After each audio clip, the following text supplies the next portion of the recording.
گا کہ حضور پاک صلی اللہ علیہ وسلم کی محبت کے تقاضے کیا ہیں، تو اس میں پہلا تقاضا تو یہ ہے کہ سرکار پاک صلی اللہ علیہ وسلم کی اطاعت اور اتباع کی جائے۔ حضور پاک صلی اللہ علیہ وسلم جو ہم کو کرنے کا حکم دیے وہ کرنا، حضور جس سے منع کرے اس سے رکنا، یہ تقاضا، عملی تقاضا ہے حضور کی محبت کا۔ اگر کسی کے دل میں سرکار کی سچی محبت ہوگی وہ حضور کی نافرمانی نہیں کر سکتا۔ ایسی اطاعت اور اتباع کرنے والے تھے صحابہ۔ اطاعت بولے تو حکم کی تعمیل کرنا، اتباع بولے تو پیروی کرنا۔ ایسی اطاعت کرنے والے کہ ایک مرتبہ میرے آقا علیہ الصلوۃ والسلام مسجد میں واعظ فرما رہے، چھوٹی سی تھی مسجد نبوی، کوئی زیادہ بڑی نہیں تھی، تو پہلے شروع میں تو اتنی تھی ہوں گی جتنا یہ ہمارا حال ہے۔ تو حضور پاک صلی اللہ علیہ وسلم اس میں واعظ فرما رہے ہیں، تو صحابہ کی تعداد زیادہ آ گئی تو باہر ہٹ جاتے تھے۔ تو ایک صحابی مسجد نبوی کے باہر ایسا راستہ گزر رہا تھا، اس پہ سے جا رہے تھے۔ حضور پاک صلی اللہ علیہ وسلم یہاں مسجد میں واعظ فرماتے فرماتے اندر جو لوگ کھڑے ہو گئے تھے، جمعے کے خطبے میں کھڑنے کا نہیں ہے، بیٹھ کے اطمینان سے سننا ہے نا، آداب ہے اس کے، تو حضور ان لوگوں کے لیے ارشاد فرمائے جو باہر کھڑے ہیں بیٹھ جائیں۔ تو وہ صحابی جو راستے سے گزر رہے تھے، تپتی ہوئی دھوپ، تپتی ہوئی زمین، وہ سنتے ہی سرکار کی جیسی بات ان کی کانوں تک پہنچی وہیں سڑک پر بیٹھ گئے۔ تو لوگ دیکھ کے سمجھے دھوپ سے چکر ہو کر آ گئی، پانی نہیں چھڑکے، تو بولے یہ کیا کر رہے ہیں؟ تو بولے یہاں کیوں بیٹھ گئے؟ تو بولے سرکار کا حکم ہوا بیٹھ جاؤ، بیٹھ گیا۔ تو بولے وہ مسجد میں جو باہر کھڑے تھے ان کے لیے تھا۔ تو بولے مجھے نہیں معلوم، میرے آقا فرمائے بیٹھ جاؤ، میں بیٹھ گیا۔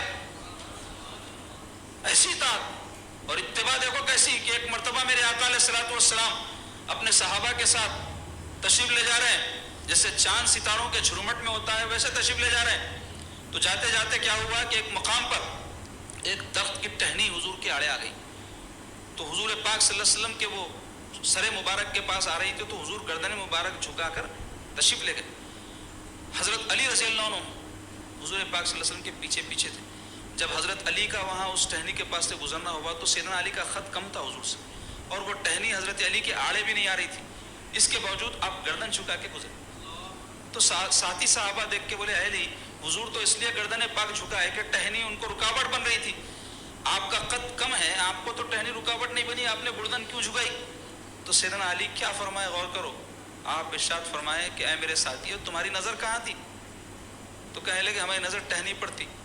حضرت علی کہنے لگے میری نظر سرکار پر تھی، میں نے حضور کو دیکھا، حضور نے گردن جھکائی، میں نے گردن جھکا دی۔ یہ ہے محبت، یہ ہے اتباع، یہ ہے فنائیت، محبوب میں فنا ہو جانا جس کو کہتے ہیں۔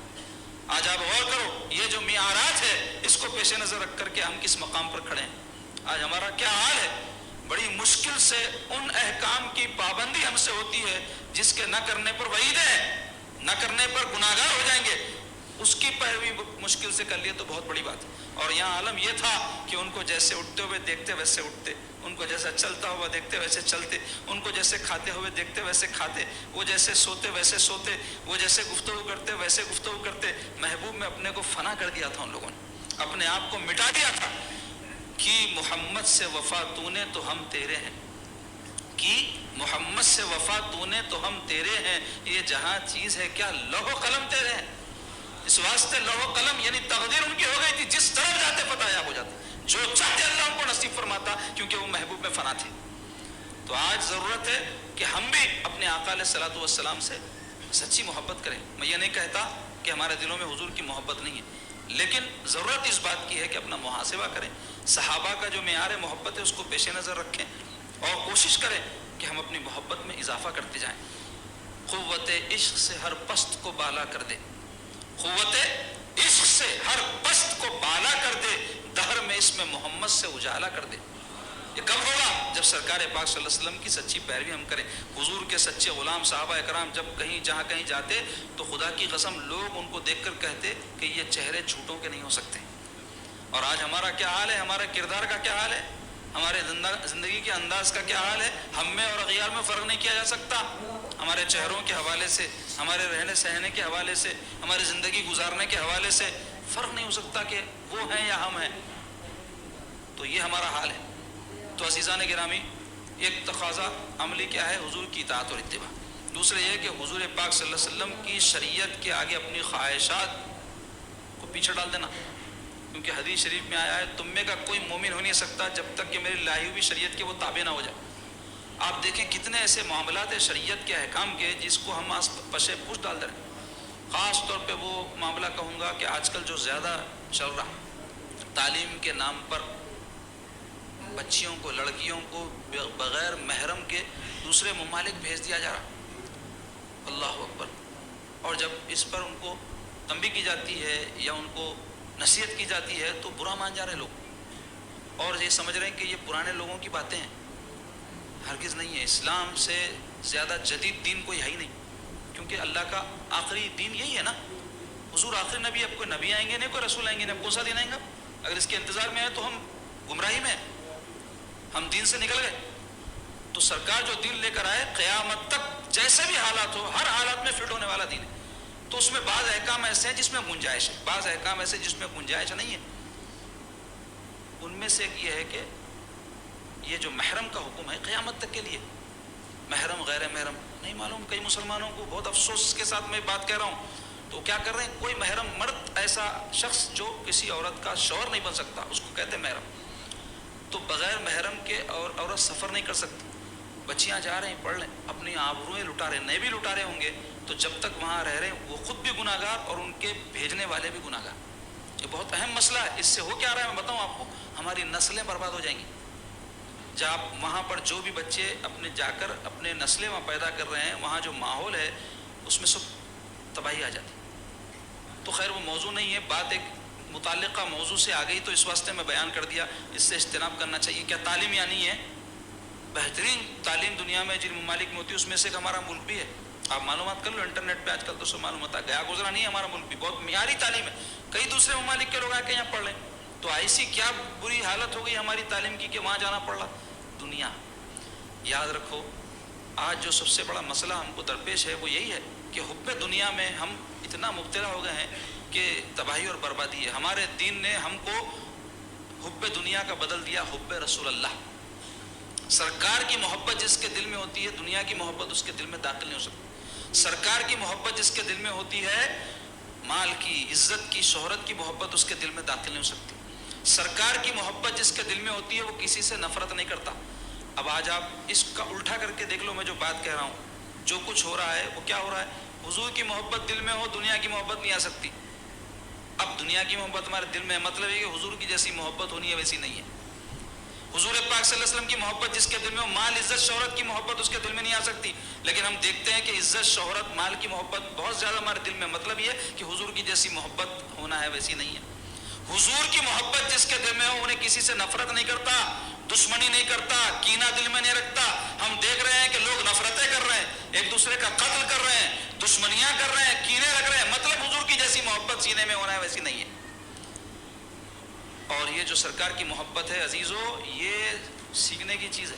اب آپ کو حیرت ہوگی، محبت تو دل کے میلان کا نام ہے، وہ اندر سے ہوتی، سب آپ بولے پھر یہ سیکھنے کی بات کہاں سے آ گئی؟ یہ سیکھنے کی چیز ہے۔ اگر سیکھنے کی نہ ہوتی تو حضور سیکھنے کا حکم نہیں دیتے۔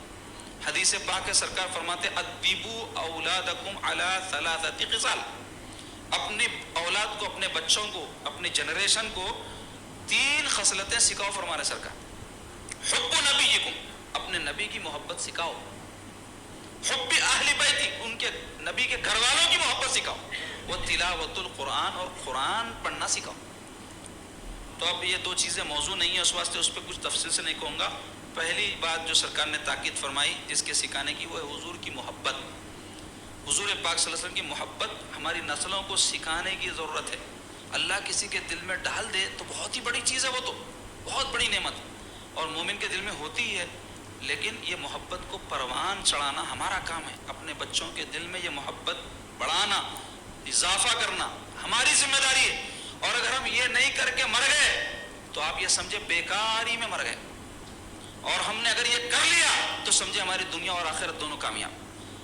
آج آپ یقین جانیں، میں پوری تحقیق کے ساتھ یہ بات کہہ رہا ہوں کہ اپنے بچوں کو دنیا کی محبت سکھائی جا رہی ہے۔ بچوں کے ذہن میں دنیا کی محبت ڈالی جا رہی ہے۔ تم کو خوب پیسے کمانا ہے، خوب بلڈنگاں بنانا ہے، امریکہ جانا ہے، لندن جانا ہے، یہ کرنا ہے، یہی نہیں سکھایا جا رہا۔ کون باپ یا کون ماں اپنے بچوں کو بٹھا کر حضور پاک صلی اللہ علیہ وسلم کی محبت کا درس دے رہے ہیں؟ کون اپنے آقا علیہ الصلوۃ والسلام کی زندگی میں جو فقر تھا وہ بتا رہے ہیں کہ دیکھو حضور ایسی ایسی تکالیف اٹھا کر ایسی مسکینی کی زندگی گزارے، ہم کو اس کی پیروی کرنا چاہیے؟ کوئی بولنے کی ہمت کر رہا؟ کوئی دین کی خاطر میرے آقا جو سختیاں برداشت کی ہیں اپنی نسلوں کو بتا رہا؟ ہم کو اولاد سے یقیناً محبتیں ہونی بھی چاہیے، لیکن سچی محبت یہ ہے کہ ہم اپنی اولاد کی آخرت کی فکر کریں، اور وہ اسی وقت سمجھ سکتی ہے جب وہ سرکار کی محبت میں جئیں اور اسی پر خاتمہ ہو۔ ہمارے لیے بھی یہ اصول ہے، ان کے لیے بھی یہ۔ تو ہمارے لیے ضروری ہے کہ ہم اپنی نسلوں کو سرکار کی محبت دلوں میں ڈالیں۔ اس کا طریقہ کیا ہے، اس کا فارمولہ کیا ہے؟ پہلے تو درود شریف پڑھنے کا عادی بنا، اس کی بڑی برکتیں انشاءاللہ ایک مستقل موضوع رہے گا جس پر میں آپ کے سامنے گفتگو کروں گا، لیکن اپنے بچوں کو درود شریف پڑھنے کا عادی بنانے کے لیے ضروری ہے ان کو لے کر خود پڑھنے بیٹھنا۔ پہلے ہر گھر میں نظم تھا بھائی، یہ اپنے آنکھوں سے دیکھا ہوں میں، اور اب یہ نظم ختم ہوتے بھی اپنے آنکھوں سے دیکھ رہا ہوں۔ ہر گھر میں کیا نظم تھا؟ عصر سے مغرب کے بیچ میں درود کا دستر بچتا تھا، کسی گھر میں مغرب سے عشاء کے بیچ میں درود کا دستر بچتا تھا۔ مائیں لے کے باوا تو کام کو جاتے، آج بھی کاموں کو جا رہے ہیں، کرنے چاہیے کام، اپنے بچوں کو پالنا ان کا کام ہے، اپنے بچوں کی نگرانی کرنا، ان کی اچھی تربیت کرنا ماؤں کا کام ہے نا۔ تو وہ کیا کرتی تھی، بچوں کو لے کے بچیوں کو لے کے درود کے دستر پہ بیٹھتے تھے، اور آپ کو یاد ہوں گا آیت کریمہ کے بہت سلسلے چلتے تھے، اب وہ بھی ختم ہو گئے۔ کسی بھی بہانے سے اللہ کا ذکر تو ہوتا تھا، ذرا کوئی پریشانی آئی، ذرا مصیبت آئی، ذرا کوئی تکلیف آئی، آیت کریمہ کا دستر، یہاں تک کہ وہ پیشہ بن گیا کئی لوگوں کا، وہ لوگ جماعتیں بنا کے آیت کریمہ کی جماعتیں پڑھ کے پیسے ویسے لینے لگے۔ چلو اس بہانے سے بھی صحیح، اللہ کا ذکر تو ہوتا تھا۔ اب ہو رہا ایسا کچھ؟ اب نہیں ہو رہا۔ اب پریشان ہوتے فون ہاتھ میں لے رہے ہیں، پریشان ہوتے لیڈروں کے پاس بھاگ رہے ہیں، پریشان ہوتے دنیا داروں کے پاس بھاگ رہے ہیں، اللہ کی طرف رجوع ہو رہے ہیں۔ تو ہمارے جو بڑے تھے، ہمارے جو اسلاف تھے، پہلا کام جو کرتے تھے رجوع اللہ ہوتے تھے، اس کے ساتھ ساتھ یہ بھی کرتے تھے ہوں گے۔ تو گھر میں نظم تھا، ایک معمول تھا جو ختم ہو گیا، اس واسطے گھروں سے برکتیں ختم ہو گیا۔ برکت بول تو کیا سمجھے، کسی کا گھر پرانا تھا بڑا بن جانا، چھوٹا تھا اونچا ہو جانا، گاڑیاں نہیں تھے گاڑیاں آ جانا، یہ برکت نہیں ہے، یہ مال کی کثرت ہے، اور یہی فتنہ ہے امت محمدی کے لیے۔ ہاں حلال طریقے سے، جائز طریقے سے آئے انسان اس کو برتے، منع نہیں ہے، لیکن اس کو معیار مت بنا لو برکت کے لیے۔ وہ گھر جس میں فاقہ ہو لیکن ذکر مصطفیٰ ہوتا ہو، وہ برکتوں والا گھر ہے۔ وہ گھر جس میں مال و دولت کے انبار ہو لیکن کوئی غریب نہیں کھاتا ہو، کوئی یتیم کے ساتھ بھلائی نہیں ہوتی ہو، اور نہ ذکر خدا و مصطفیٰ ہوتا ہو، منحوس ہے گھر وہ۔ یہ بات ذہن میں رکھ لو۔ تو گھروں میں برکت کا فارمولہ یہ ہے، درود شریف کا اہتمام کرو۔ دوسرے یہ کہ اپنے بچوں کو سرکار پاک صلی اللہ علیہ وسلم کے احسانات جو امت پر ہے وہ بتاؤ۔ خود نہیں بتا سکتے، کوئی کتاب لاؤ حضور کے واقعات کی، حضور کے فضائل کی، حضور کے مناقب کی، حضور کے اخلاق، حضور کی خوبیاں، حضور کے حسن جس میں لکھے ہوں وہ پڑھ کے سناؤ، 1 صفحہ 2 صفحہ، روز نہیں، ہفتے میں ایک وقت، مہینے میں ایک وقت، معمول بناؤ۔ پہلے کیا ہوتا تھا، مائیں بچے جب سوتی تھی تو ان کو اللہ والوں کے قصے سناتی تھی، یا نہیں کم سے کم نصیحت کی باتیں، کوئی پہلیاں، کچھ بھی اچھی باتیں ہوتی۔ آج سونا تو چھوڑو، مرنے تک انسان کے ہاتھ میں فون رہ رہا، فون رہ رہا، بستر پر نیند نہیں آ رہی، لوگوں کو لے کے بیٹھے ہوئے، دواخانوں میں بیمار ہے مر رہے ہیں، فون نہیں چھٹ رہا، خبرستانوں میں جا رہے ہیں وہاں فون نہیں چھٹ رہا، ویڈیوگرافی فوٹوگرافی ہو رہی۔ تو اس میں کیا ہو گیا، ذہن منتشر، آدمی پریشان حال، اطمینان قلبی سے محرومی، یہ سب جو بے برکتی زندگی میں ہو رہی ہے، اس کو غور نہیں کر رہے ہیں۔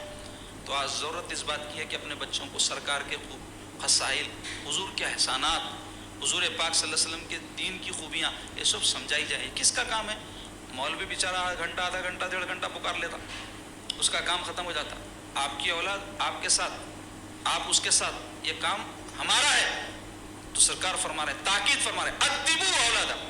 تو عزیزان گرامی، آج کی اس تقریر کا آخری بات اور پیغام یہی ہے کہ جو اس شعر کے ذریعے میں آپ کے سامنے رکھوں گا، ہر نفس عشق محمد کا پیامی کر لو، ہر نفس سانس، ہر نفس عشق محمد کا پیامی کر لو، زندگی مٹ کے محبت میں دوامی کر لو۔ مٹنے سے محبت میں زندگی ہمیشہ کی ہوتی ہے۔ جو شہید ہو گئے سرکار کے محبت میں، جو دین کے لیے، جو اللہ کے لیے شہید ہو گئے، وہ ہمیشہ کے لیے زندہ ہو گئے۔